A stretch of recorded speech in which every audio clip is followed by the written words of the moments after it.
The California Endowment, increasing access to healthcare for all Californians. Is it really possible to stop bullets with jobs? Nothing stops a bullet like a job is kind of a slogan we had years and years ago, and it feels rusty to me now a little bit because I used to think that that's all you needed to do, first of all, and I thought it worked in the old days when during the decade of death, 88 to 98 in the housing projects where I was a pastor, where we had shootings morning, noon, and night, and now it feels rusty a little bit. Because I think there's more to it, especially at Homeboy Industries now. I think we're really a therapeutic community where we engage in really a kind of healing that requires community, that will always trump gang.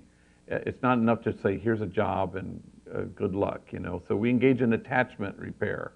We're folks who come to us with a really disorganized attachment.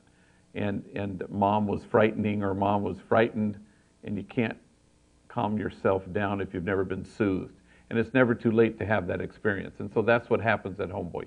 So I think it's one of the reasons why, frankly, I think we're effective, is because we've stopped just thinking it's about a job. It's about, you got to heal some things.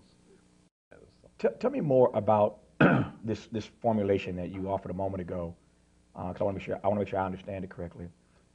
More about the juxtaposition between healing and employment. I've never thought of employment as healing, and maybe I'm misinterpreting the point, but tell me more about that relationship. Again, folks who come to us and who qualify and drug test and we feel have enough kind of obstacles in their life that they need us. Mm-hmm. Then we bring them in, and we know that there's a lot more that has to happen. So I'm talking about those who get employed with us in Homeboy Industries. Mm-hmm. That other people come in and we go, look, you don't need us. We're going to send you to one of our job developers, and they're going to send you out into the private sector. You'll be fine. Come and touch back with us. But other folks need what we have, which is, people are going to hold you. People are going to put a net under you and assure you that you won't hit the ground ever. And all the things that you might have gotten at some point along the way that these folks haven't. Mm-hmm. So, but once you have a taste of palpable, real community, then it shines the light on all the empty, hollow parts of their gang past. And that's an important thing, because it's recovery. And unless you come to terms with what that is, I remember a homie who called me in the middle of the night sobbing. His name was Fernie. And I said, why are you crying? And he said, I don't kick it with the homies anymore. They don't call me. They've lost my number. I never go there. I don't go to meetings, gang meetings. And you know how when I got out of prison, you hired me at Homeboy Industries, and there I was for 2 years, and I'm grateful. And now I have this job, a much better job, better paying job, and I've been here for 3 years, and I have my lady and my 2 kids and a house. I said, why are you crying? He said, because tonight, for the first time, I realized all the pain I feel for all the hurt I've caused. And I said, felicidades, you've arrived at this place that's huge. I call it coming to terms, where suddenly, it quite delayed, where he saw the truth of what this gang past was really about. And so that's what you want to help facilitate. You want to get to a place, as opposed to romancing the drink. Somebody who maybe has stopped drinking but romances the drink. Says, remember that time you were wearing the lampshade and I didn't. How did we get home that night? And ha ha ha. But you're not coming to terms with the fact that your wife left you and your kids are ashamed of you. That's where you want to get. You want to get to a real place that doesn't cloud the fact of the truth of who this person is, that he's exactly what God had in mind when God made him. That's what you hope for.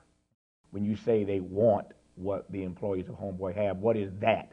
A reason to get up in the morning and a reason not to gangbang the night before. Again, read Freakonomics, which I think some of it is kind of crazy. But, they'll make a case there that somebody's, The outsider view says, how are you going to keep them down on the farm after they've made money hand over fist selling crack? Well, then Freakonomics looks at it and goes, well, let's do the math. My God, you're making $3 an hour, and you're risking your life in prison. That part's right.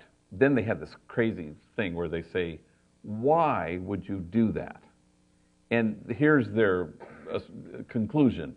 They'll say it's because it's like a football player who longs to be professional football player and will do all these things.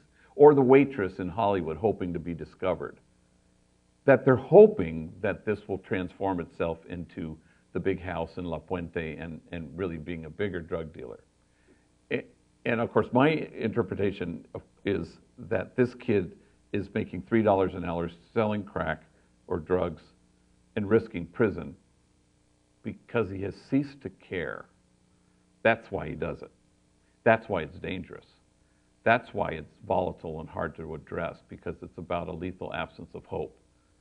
But the minute the outsider view comes in and says, why would he risk that? Oh, here's the rational reason while this rational actor would pursue this path that seems unreasonable to everybody here. But I really think the reason is that that person has ceased to care. So the only antidote is to infuse that person with a sense of hope that's sure and certain, and then the kid can start to imagine something different. But endlessly, homies come into Homeboy Industries, know they're only going to begin at $8 an hour, and they long to have that because of all the residual things that come with it. My mom is proud of me, my kids aren't ashamed of me. How do you put a value on that kind of transformation, Assuming that you believe this, and I don't want to make any assumptions, so I'll let you disabuse me of this notion if you feel differently. But assuming that you believe that there is a relationship, if I can borrow a Clintonian phrase, that'd be Bill Clinton, triangulation. Assuming you believe there's a relationship between gangs, race, and class. Assuming you believe that there's a relationship between those three things, is that relationship changing? Is that an inaccurate statement? And I raise that only because I mentioned earlier in this conversation, Father Greg, that we now live in the most multicultural, multiracial, multi-ethnic America ever. And I'm curious as to your take on that relationship, that intersection, as it were, that triangle of class, race, and gang activity. Well, clearly that's, very pertinent, and, that's what this is essentially about. I remember once I sat up on a platform at a Friendly Sons of St. Patrick crazy thing that they invited me to sit at, and I sat next to a Republican congressional candidate, and he asked what I did for a living, and I said, well, I work with gang members. And he turned on me and he said, don't those people know the difference between right and wrong? And there's the temptation, of course, for people to kind of think that this has anything to do with morality. And the fact that I grew up in the gang capital of the world, just like the homies I'm privileged to accompany now. Wonderful parents and 5 sisters and 2 brothers and nice home and Catholic private schools and jobs every summer I could legally work. And my home was the happiest place on earth. And there's no chance whatsoever that I ever would have joined a gang. And I can state that as a fact. But that fact does not make me morally superior to the kids who grow up in the community where I've been privileged to live for the last 25 years. Quite the opposite. The day won't ever come, ever, ever, ever, when I am more noble or have more courage or am closer to God or have to carry more than the kids in the community where I live. And so I don't know how to address the larger issue except to say how easy it would be if morality had anything to do with this, except for the immorality of the fact that, as you said earlier, that we have this widening gulf between the haves and the have-nots. And that's hugely moral, and that requires our attention. And I don't know how to unpack all of it.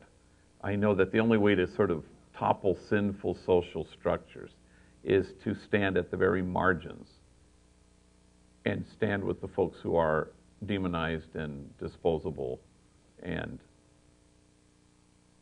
whose dignity has been denied. And if you stand at the margins with those folks, then the margins and the circle of compassion widens and people are included. But I don't know how else to kind of get at it because I'm not good at that. I know that there's a disparity, and that's hugely unjust. And just by the sheer accident of that I was born white on the other side of town, as opposed to the folks who grew up in the projects. I stand, from the minute I arrived there, it was easy to stand in awe at what they have to carry and to be mindful of the fact that I never had to carry that. Talk about a recent time, Father Greg, when you had a tough love moment, reality check with a homie, and did it work? Oh, tough love. I think tough love is not all that it's cracked up to be. You know, yeah, you do it. I had a fellow Jesuit priest who says, my God, what's it take to get fired at Homeboy? Release nerve gas. And of course the answer to that is pretty much, yeah. So, I don't know. I don't get too startled by behavior. Behavior is language, you know. So, I had a homie come in thoroughly tattooed and really pissed at me. And I can't believe my language has been so foul tonight. But he walked right in and he said, "You, G." And this is Puro, and he says his gang, and he walks out, you know. But, you don't take that stuff personally. You just kind of say, he's having a bad day. And we were questioning if he was sober, if he was getting high again, and he was very insulted by that. But I like the mess of that. I like kind of rolling up your sleeves again and just kind of dealing with it rather than, you've crossed some line and you're fired. That's not very satisfying to me. Mm. So you want to work this stuff out. But, it happens. I've had to fire people. Speaking of firing people, a good question here. With respect to sustainability in the work that you engage in, when did you start thinking of sustainability for Homeboy from a business standpoint, in the business sense? I don't know if I'm actually there yet. I resist that. Businesses are about survival of the fittest, and I'm about survival of the unfittest. Businesses want to be successful, and I want to be faithful. It's a dilemma. I'd much rather talk about the justice of our business. We save the county $20 million a year. We can get the calculator out and talk about how many folks who we engage to such a degree that they do not return to county jail or a probation camp. We save the county $20 million. We save the state the same amount. So, and we're saddled with a budget that's insane and immoral. And we are the largest, most comprehensive, successful, effective gang intervention program on the planet Earth. And we are struggling like crazy. And I think that's wrong. We actually don't get to save that much money for the county and the state and then have to struggle to keep our doors open. So, but people want it to be a business, and I go, no, it's about lots of folks who are flailing and messy and belligerent and hard-headed, and in order to be successful, I don't want to start working with the most likely to succeed. I really want to cast my lot with folks who are really hard to help. Otherwise, I'm not interested.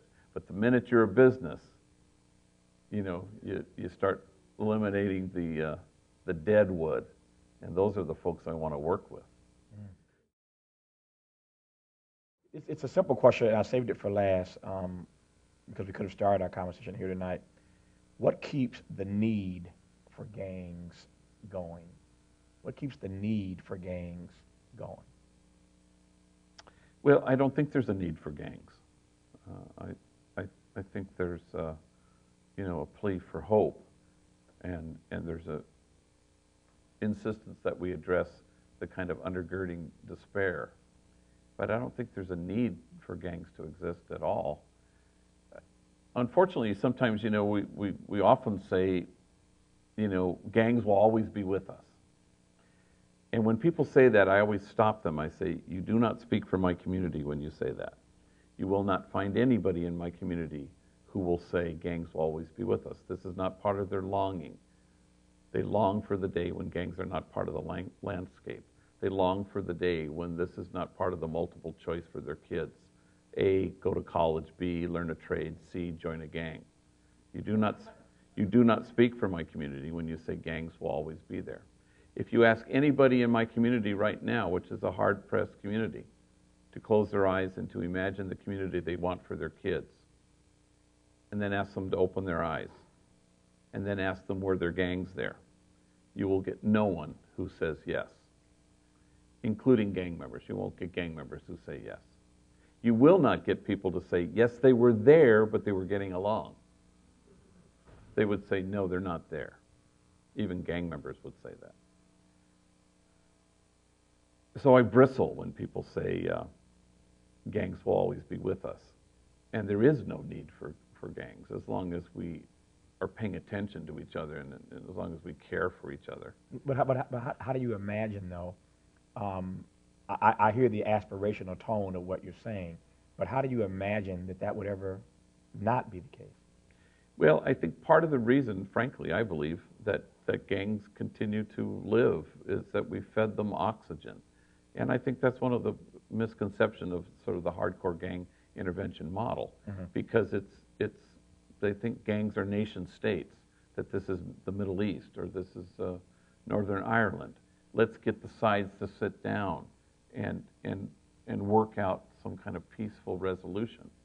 But peacemaking requires conflict, and there is no conflict in gang violence. There's violence, but there's no conflict. It's not about anything. And I'm really close to this issue and to the people who shoot. And you can't ever find a reason, why are you shooting at them? Because I hate my life and I want to die. That's why. Not because there aren't issues. We want to practice our religion freely, or we want to return to our homeland. There's no such thing in gang life like that. It's not about anything at all, which is very helpful, it seems to me, because then you stop doing all these things that actually feed oxygen to gangs and keep them alive. That was a huge error, that we took a detour in this city, and we shouldn't have, because it serves the cohesion of gangs the minute you start to work with gangs. So at Homeboy Industries, we always say, we don't work with gangs, we work with gang members. And I think that's important, and that comes from somebody who used to work with gangs, and I see the error of my ways. I know exactly what it did. It was unintended consequences. And I don't regret that I did it. It was part of a historical piece, but I'd never do it again. Let me offer this then as the exit question for the evening. Since we are convened here tonight at the California Endowment by the Center for Healthy Communities, I'm trying to imagine how